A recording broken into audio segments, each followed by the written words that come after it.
Ahojte. Volám sa Martina Janková a napísala som pre vás knižku Maťko a záhada dreveného domčeka. Ak ste sa dostali až sem a pozeráte toto video, zrejme patríte medzi rodičov, ktorí vedia, aké je dôležité, čím krmíme svoju myseľ.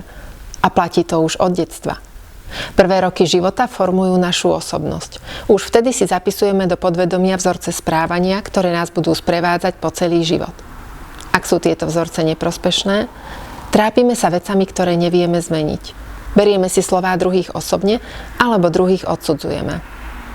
Možno ste si to tiež uvedomili a snažíte sa s tým niečo urobiť, no priznajme si, v dospelosti to už ide ťažko, pretože sme si rokmi na svoje vzorce až príliš zvykli. Naše deti to však môžu mať inak.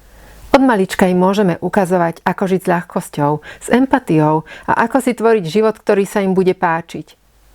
Neučme ich však príkazmi a zákazmi alebo večným poučovaním. To nemajú radi. Skúsme to prostredníctvom príbehov.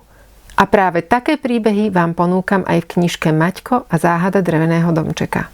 Ak ste sa v tom našli, podporte náš projekt kúpou knihy alebo si vyberte niektorú z jedinečných odmien, ktoré sme pre vás pripravili. Pridajte sa tak ľuďom, ktorí chcú zmeniť tento svet k lepšiemu. Nie je tak, že sa budú snažiť meniť ostatných, ale tým, že budú predovšetkým meniť k lepšiemu sami seba a budú k tomu viesť aj svoje deti. Pretože keď každý z nás urobí aspoň malú zmenu, vo výsledku to bude obrovská vec.